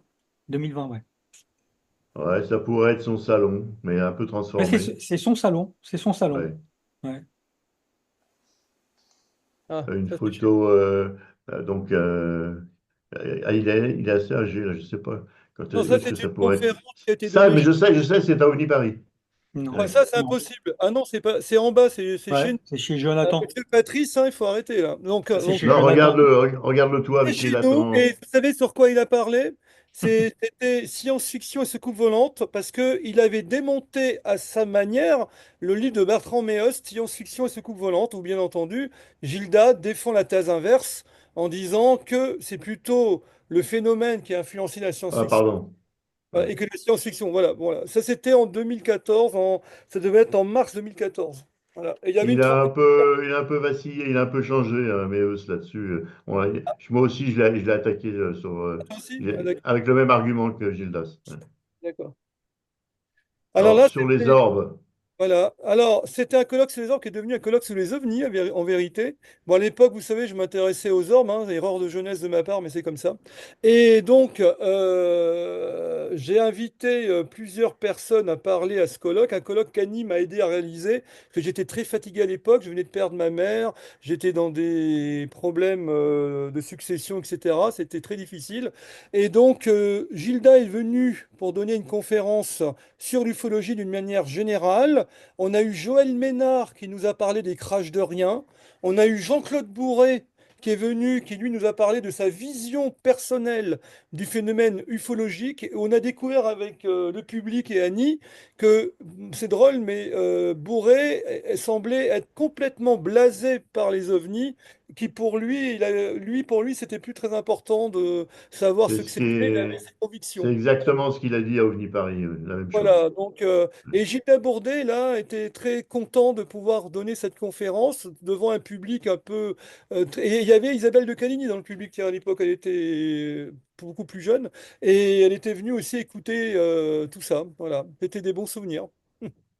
Et je remarque que le livre qui est en dessous, Ah oui, c'est le fameux, c'est un livre de Gilda. Ouais. Bible UFO. Ouais. Restons français, monsieur Jonathan. Oui, surtout que je parle l'anglais avec un accent mexicain. C'est pas- Donc, voilà, ça c'est à OVNI Paris, là, je suis sûr, cette fois-ci. Donc, il y a effectivement un Men in Black derrière, mais on reconnaît le Vous personnage. remarquerez la douceur du visage de Gilda, c'était un homme posé, très sympathique, hein. Voilà. Oui. Et puis Ouais, à droite, on a Lino c'est comme Ventura. le gars qui est à côté de lui, c'est un beau mec. C'est Lino Ventura, non? C'est ça? Ça, je sais pas, Lino Ventura, oui. Un Coguer aussi, attention. Ah ben, je me reconnais au premier rang, là. Ouais, Oui, c'est toi, ah ouais. ouais. Ouais. Il y a des habitués, c'est toujours à peu près à la même place, les deux personnes d'origine asiatique, là, devant. Pareil, Monsieur Patard, qu'on voit plus tellement, mais qu'on voyait souvent. L'homme Ouais, au crâne Il y a rasé. Stéphane Royer aussi, non? ouais, c'est Stéphane Stéphane. Ouais, Royer, ouais, oui. c'est À Stéphane. Ouais. côté, une habituée je suis étonné qu'elle ne se soit pas connectée aujourd'hui. Ah, puis dans Mais le celui-là, fond, là-bas, il y a Bruno, et après il y a moi, Bruno, oui. et puis il y a d'autres gens là. Ouais. Et à quel endroit, cette conférence? Ça s'appelle la Maison des Mines, Ouais. D'accord. 270 rue Saint-Jacques, Paris, 5e. Il a choisi là parce qu'il y a deux cafés en face. Ah, Exactement. alors ça, c'est émouvant pour nous, là, parce que c'est la dernière Ouais. fois qu'on a vu Gilda, hein. Ouais. Ouais. Dans C'est très- le restaurant coréen, c'est ça? et c'est à peu près une douzaine de jours avant le décès de Gilda. Ouais, c'est ça, une dizaine de jours avant, et c'est bien à Courbevoie, monsieur Patrice. Oui, mais Courbevoie. c'est marqué, hein. Ouais. Voilà, et avec Monsieur le Riche. Ah, voilà. Ouais, Emmanuel Le Riche des repas UFO Paris. Et voilà, Gilda, qui. On voit qu'il est fatigué quand même, Hmm. hein. Ouais, ouais, ouais, Il ouais. avait toute sa tête, hein, je peux, hein, de vous rappeler, hein. Non. Ouais. Vous pouvez Alors, parler, vous avec lui, hein. Pas de souci, hein. Alors c'est encore chez nous, excusez-moi, hein, mais bon. Alors là, c'est en 2012. Alors ça, c'est très rigolo. C'est une visite de sécurité pour moi, comme disait Gilda en rigolant. C'est que Gilda était un peu, il veillait un peu sur moi. Et quand j'ai rencontré Annie, il a dit, attends, je vais venir voir. Et sérieux, hein, je vais venir voir où tu es parce que faut pas que tu tombes avec n'importe qui, parce que je suis un peu fleur bleue, hein, et à l'époque. Et donc il est venu voir où j'étais avec Annie, et ben il a trouvé Annie très très bien. Et il m'a dit, bah, écoute, tu fonces, hein, voilà. Ah, c'est en plus, hein. Ça, c'est un côté privé, parce que moi, j'étais vraiment ami avec lui, hein. J'ai plus connu Gilda l'ami que Gilda l'ufologue en réalité, hein. C'était vraiment un ami, voilà. Mm. bien. Un beau petit jardin, je trouve. Oui, merci. Ah, alors ça, Annie, si tu veux dire quelque chose. Non, c'est pas ce. Alors là, j'ai mis. Alors ça, Gilda et Philippe ont. Alors ça, c'est extraordinaire parce que tout les sépare, hein. C'est le fils de d'Annie, un des fils d'Annie. Vous voyez, c'était un hard rocker. Et Gilda et lui se sont entendus comme larron au foire. Très sympa. Alors le pauvre, ben, il a dit, le fils d'Annie est parti. Et donc, j'ai tenu à mettre cette photo parce que c'était. Je l'ai envoyé à Patrice. Je sais pas, je rends hommage un peu aussi à Philippe, hein, et à Gilda, que tout opposé, l'âge. Il faut savoir que lui s'en foutait complètement des ovnis, il n'avait rien à cirer. Mais par contre, il avait trouvé Gilda très, très, très intéressant. Et j'étais content de voir qu'ils s'entendaient bien, parce que je craignais à l'époque qu'ils disent, oh là là, qu'on avait invité un mec bizarre chez nous, quoi. Voilà. Alors pas du tout, pas du tout. Hmm. Oh, la Et, je science-fiction. Il aimait et je très pense pas et je pense pas que Gilda s'intéressait beaucoup au rock. Non, Je sais pas, j'avoue que je crois pas, mais ça a matché. Lui, c'était le hard rock en plus, hein. C'était le hard rock Metallica, et tout ça et tout ça. Voilà. Mm. Alors ça, c'est Gilda chez nous, toujours en bas. Alors là, c'est un ami du CNRS. Alors on a masqué sa photo parce qu'il voulait rencontrer Gilda Bourdet. C'est un homme qui s'intéresse à l'ufologie depuis très longtemps. Donc il voulait le rencontrer à la maison. Et là, ça bah, aussi, ça a bien collé. Voilà, ils ont bien discuté. Alors, c'était à Noël parce qu'il faut savoir que Gilda venait souvent chez nous pour les fêtes et même avant que je connaisse Annie, chez moi à Paris à l'époque. Voilà. Mm. Alors toujours là, bah là, c'est en plein de repas. Là, bon, Annie avait préparé des coquilles Saint-Jacques, vous voyez, et on discute à bâton rompu. Alors là, vous avez à droite un château du pape, je sais plus. Alors Gilda était un fin gourmet. Il aimait les bons repas, les bonnes choses, c'est-à-dire il était épicurien. C'est ce que j'ai appelé dans l'hommage à LDLN un épicurien raisonnable. Mm. C'est-à-dire il ne faisait pas d'excès, mais il aimait bien les bons vins, la bonne nourriture. Voilà. Mm. Il avait Ah, un sacré coup de fourchette, hein, même sacré coup. même à la fin de sa vie, qu'est-ce qu'il mangeait? Oui, oui, jusqu'à Euh, la fin de sa euh, vie. Hein, Jean-Louis, tu te rappelles, au récent Coréen Ah restait ouais, en ouais, arrière, hein. c'était énorme. Il restait pas en arrière, hein. Il a mangé plus que toi, Oui, bon. ce qui est exceptionnel d'ailleurs. Ah, moi, il m'impressionnait, hein, puis il y allait, Je hein. balance, je vais tout balancer, tu vois. Oh là là, oh là là là là. Rigole pas, Annie, Alors, derrière. Non, mais, et là, alors là, voilà, là, c'est Voilà. Gilda encore chez nous, je suis désolé, hein. Ça, c'est des photos privées, hein, un peu, mais que j'ai voulu. Là, il venait pas pour parler d'OVNI, hein. Là, il est venu parce qu'une fois, il nous a appelé, il a dit quand il y est-ce avait que. des fraises qui ont l'air de lui Oui, plaire. oui, ça c'est frais ce qu'il a préparé. Et puis c'est un gâteau je crois qu'il avait porté lui. Et on avait fait, qu'est-ce que tu avais fait à l'époque? C'était, je crois, une pintade au marron, je sais plus. Et il adorait manger chez nous. Alors ça, et alors là, j'ai abusé de sa gentillesse. Un peu comme Jean-Louis, j'ai toujours ma petite caméra dans la poche. J'ai dit, est-ce que, Gilles, ça t'embêterait pas de faire un petit topo sur Roswell? Alors il m'a dit, oh là là, ça m'ennuie. Ah, s'il te plaît, Gilda. Alors du coup, bah, j'ai une petite vidéo que j'avais mise sur ma chaîne il y a longtemps où il nous parle de, voilà, de Roswell, voilà. Ah, il adorait la bonne nourriture, etc. Ça, il aimait ça. Mm. Tim elle faisait de la Et Tim cuisine. aussi, oui. Alors ça, voilà, ça c'est pour Patrice. Alors, là, j'ai souvent mangé avec lui dans ce restaurant. Il voulait toujours aller là, hein. Je lui disais, on peut peut-être aller, un autre pourrait peut-être essayer un petit peu chinois, peut-être essayer un peu grec. Non, non, non, c'était son restaurant, Jardin Notre-Dame. Et il se mettait toujours sur le bord. Et là, voilà, c'était sympa. On discutait un peu d'ufologie, mais de tout et de rien. Moi, j'aimais bien. Passait de bons moments de discussion. Et je crois qu'il a invité d'autres personnes, là. Je ne suis pas le seul qu'il a invité à cet endroit-là. Parce que des gens, je me souviens plus exactement, m'en ont parlé, m'ont dit de ce jardin Notre-Dame. Alors moi, je Et crois avoir une information, j'ai dû me tromper, parce que c'était il y a très longtemps, il m'avait présenté le père Brune. Alors, il y a une chose qu'il faut savoir, c'est que Mm. Gilda était très pote avec le père Brune depuis de longues années, ils échangeaient beaucoup, hein. Et si je me trompe pas, c'est là qu'il a dû aller, le père Brune, en fait, avec, quand il m'avait invité, c'était pas dans le 14e, j'ai dû me tromper. C'était au Journée de Notre-Dame samedi, mais quand j'ai vu ça, j'ai même reconnu. Ça doit être là. Et donc, voilà, oui, parce qu'il faut savoir que Gildas Bourdet, s'intéresser au domaine spirituel et notamment à la vie après la mort. Mais ça, il n'en a pas trop parlé dans ses bouquins. Et donc, avec le père Brune, eh ben, il était servi, hein. Donc là, ils avaient une très grande amitié aussi, hein. Ils se voyaient très souvent. Voilà. Mm. ok. Et on a mangé une fois ou deux ici aussi. Dont Ah, une t'as trouvé une photo. fois. Elle est mieux celle-là, ouais. Le départ Oui, oui, Saint-Michel. Ouais. oui, oui, j'ai passé un peu de temps à chercher. Ça, là, c'est une vraie photo, Donc ça s'appelle le départ. C'est le ça. départ, Ouais. exactement. D'accord. Parce que tu as, la station de train et de RER et de métro juste à côté.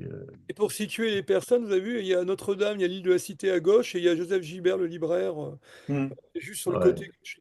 Mm. juste sur le côté, À oui. Ah, Saint-Michel ouais. aussi. Et ouais. Il y allait très souvent là. Ah, Puis d'accord. il y a d'autres librairies d'ailleurs. En descendant un peu plus loin, en allant vers en face Notre-Dame, tu as la fameuse librairie anglaise, là, Ouais, sur le côté l'énorme droit, là. souk. Ouais. Comment ça s'appelle? Euh, Shakespeare Co. ou quelque chose comme ça. Shakespeare School, oui. Et vous avez Ouais. aussi dans le même quai, alors je ne sais pas s'ils sont toujours là, les fameuses éditions Adiar, spécialisées dans le spiritisme depuis le 19e siècle. Et je crois Ouais, qu'ils qui sont. sont juste après. Ah, Ouais. t'es d'accord, tu Juste après, confirmes? Ouais, ouais. juste après, ouais. Ils sont Ouais. encore Je là. me rappelle bien. Mm. Voilà. Ouais. Et il y a d'autres, mais un peu plus loin, il y a d'autres librairies. À un moment, j'y allais assez souvent parce que je m'intéressais plus au mystère en général qu'aux ovnis. On trouvait de tout vraiment. C'est extraordinaire. Ah oui, c'est ça. Ah, oh, qu'il est beau ce polo. Ouais. Ça, c'était mon polo de retour des sports d'hiver, je crois, hein. Et effectivement, là, voilà, Gilda, tout content encore. Ah, qu'est-ce qu'il venait à la maison. On l'avait à un moment donné, il venait très souvent, très très Oui, c'est souvent, vrai. pratiquement tout le temps. Voilà. On l'invitait beaucoup, Bah, c'était toujours un plaisir, hein. Voilà. bah, si c'était un plaisir, il ne faudrait pas s'en Non. priver. Ah, ça, j'aime Alors beaucoup. voilà, très belle photo, Ah, hein, on est d'accord? ouais. Et vous remarquerez dans les yeux bleus la trace de la Bretagne, voilà, des enfants d'Éric Tabarly. Parce que Waouh, ils sont bretons. un poète, un grand poète. Non, mais c'est Mm. vrai. Franchement, Attends, Gilda était. Alors, c'est un Nantais. Alors, bien entendu, il y en a qui vont dire que c'est pas la Bretagne, c'est la Loire. Si, Si, c'est la C'était Bretagne. pas tout à Bon, fait un. si, si, voilà. Il était né dans les Mais Côtes c'est d'Armor. des personnes qui sont enracinées dans le. Il est né dans les Mais Côtes c'est vrai qu'il est d'Armor. né dans les Côtes d'Armor, je suis bête. Et bah donc, oui. c'était un breton pure Pur, souche. Pure Mm. souche. Et toi, Annie, qui est aussi d'origine bretonne, en partie, oui, un on peu. voit, on dirait que vous êtes frères et sœurs, là. Oui, presque. ça pourrait, oui, oui, oui. Il a tous les mêmes yeux. Alors, Annie, Moi, tu peux te raconter une anecdote sur Gilda? Pourquoi tu aimais beaucoup Gilda, que tu voulais le rencontrer? Que quand elle m'a rencontré, Annie, elle me croyait presque, elle me croyait pas au départ que je le connaissais très bien. Alors, pourquoi tu aimais Gilda Bourdet? Pourquoi j'aimais Gilda Bourdet? Bon, j'ai été mariée dans une autre vie. Et quand je me suis retrouvée toute seule, c'est là que finalement, face à la mort, je me suis ouverte à tous les mystères que j'ai pu trouver, dont les ovnis. Et j'écoutais sur Radio Ici et Maintenant le soir, je ne sais plus comment il s'appelle, ça y est. Didier Deplège? Voilà, Didier ouais, Deplège à Mm. mort 23 aussi. le soir. Ah Alors, on oui, savait hélas. l'heure où ça commençait, mais on ne savait pas toujours l'heure où ça s'arrêtait. Et moi, j'arrêtais en cours de route en m'endormant. Bref, je me suis souvent endormie avec mon petit poste radio et voilà. Donc, j'écoutais jusqu'à 1 heure du mat, des fois. Et donc, Gildas, j'aimais beaucoup. J'écoutais Joël Ménard, Gildas Bourdet principalement, et d'autres, bon, Pierre Bic aussi, tout ça. Et quand j'ai rencontré Jonathan, il me dit, mais je les connais. Je dis, c'est pas vrai, tu les connais. Alors, il me raconte des salades. Moi, je pouvais pas croire que je rencontrais un homme qui rencontrait pas mes idoles, mais des gens que j'admirais beaucoup, qui m'avaient aidé à passer un sale moment. Donc, et c'est à cette fameuse conférence dont nous avons vu tout à l'heure les photos où il y avait Gildas, tout ça. Et il y avait bien une 70 Mm, personnes mm. là, hein.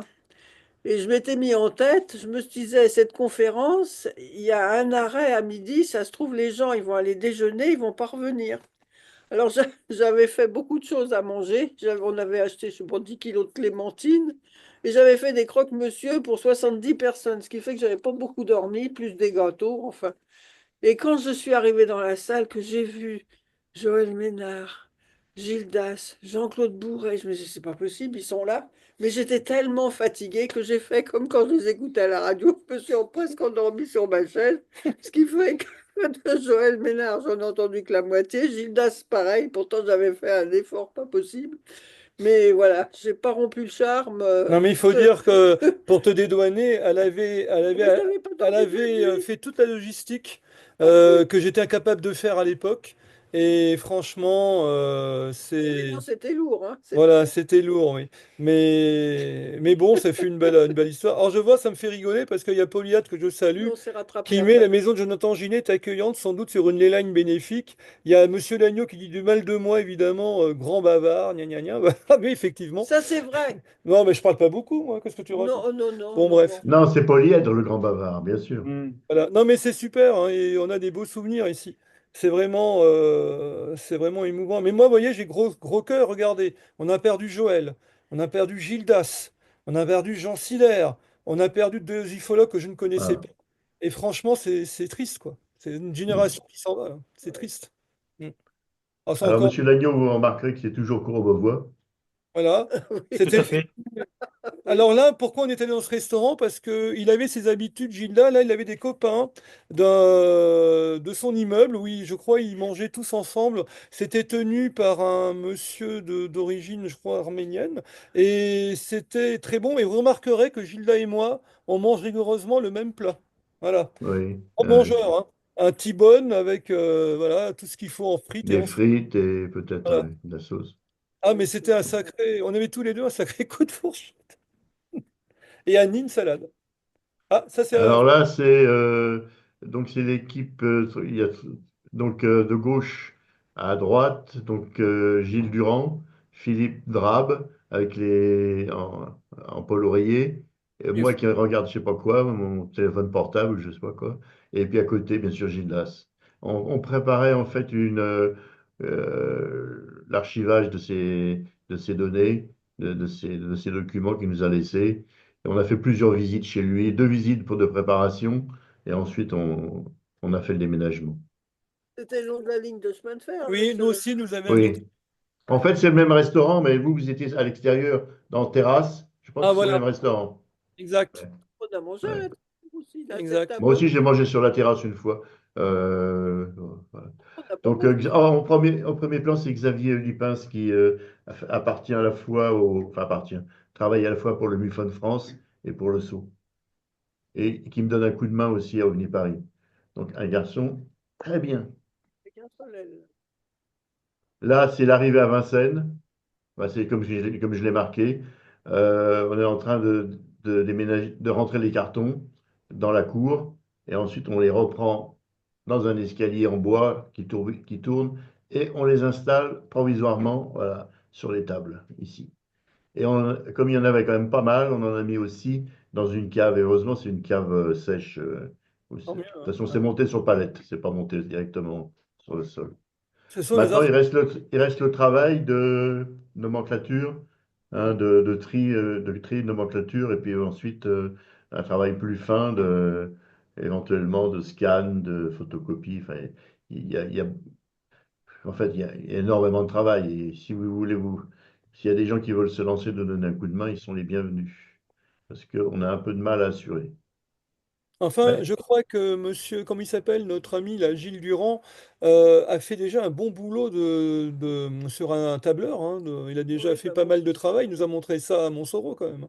ouais. Respect à lui, parce que c'est Ah, pas c'est évident, hein. ouais. Pas évident à faire, hein. Bien sûr, c'est lui un des fondateurs du Sceau.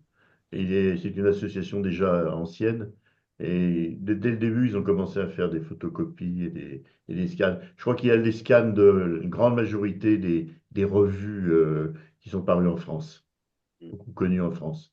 C'est formidable parce que ça peut être mis à disposition facilement de n'importe qui. Enfin, à l'heure actuelle, c'est dans l'ordinateur du Sceau. Il faut avoir un identifiant et un mot de passe. Mais c'est pas très compliqué à voir, il suffit de le demander en réalité. Et que on va pas le donner à n'importe qui, ça va de soi. Mais toute personne intéressée l'aura, cet accès. Il n'y a pas de raison. D'accord. C'est notre raison d'être, nous, finalement, d'archiver et de donner à mettre à dispo. Mm. Bon, une petite pub en passant, mais il faut. Ah, là aussi, c'est de l'amitié. Voilà, Et c'est de la bière, une bière Une bière Rince cochonne. Cochon, ça bière s'appelle le cochon. Rince Cochon. C'était une bière de hard rocker, en fait, c'est grâce à Philippe qu'on a connu cette bière, hein. Mm. Et puis là, on trinquait tous les deux. Alors ça doit être, ça c'est vieux, ça doit être en 2013, je crois. Encore au cours. Ah non, je me rappelle, c'était Halloween 2013. Et il venait aussi faire Halloween, Gilda, hein. Et j'ai une photo, il faut que je retrouve. On a Gilda Bourdet et et non, parce que je dis Jean-Pierre Troadex, je dis, non, pardon, et Michel Algrin, qui sont déguisés. Je crois qu'Algrin, il est en diable, et lui, il doit être en sorte de mage, vous savez, genre Gandalf. Et c'était à l'époque de Mhm. ma mère, faut que je vous retrouve cette photo. Alors, il aimait beaucoup faire Halloween aussi, hein. Oui, elle est beaucoup Ah, variée. mais c'était un fêtard, hein, Gilles Dabourdet, hein. Il aimait bien faire la fête, je peux vous le dire, hein. Et très très sérieux et très réservé, mais il aimait faire la fête. On peut le dire quand même, hein. Ah bah Ouais. ça, moi je me rappelle au barbecue là quand il fait au GP, il nous a presque pourri le truc. Ouais. Ouais, dans le bon sens, hein, dans le bon Ouais, sens. Ouais. d'accord. Bah, c'est Hum, marrant. Tiens, on les a déjà vus, ces deux-là. Tiens, hum. ah oui. C'est une belle photo aussi. Ah, j'aime bien aussi, ouais. Ouais. Ouais. Toujours au même endroit, à peu près. Oui, Là, c'est le même resto là. Même Ouais. resto, oui. Hum. à Courbevoie, oui. Alors là, voilà, Denis, si tu peux en parler, on on sait. s'approche de la fin. Pas la date de la photo, mais je trouvais que c'était symbolique. Bah, c'est un peu là, on peut dire que c'est un peintre qui en admire un autre. Là, c'est un ami que Oui. j'avais qui s'appelait Luigi Castiglioni.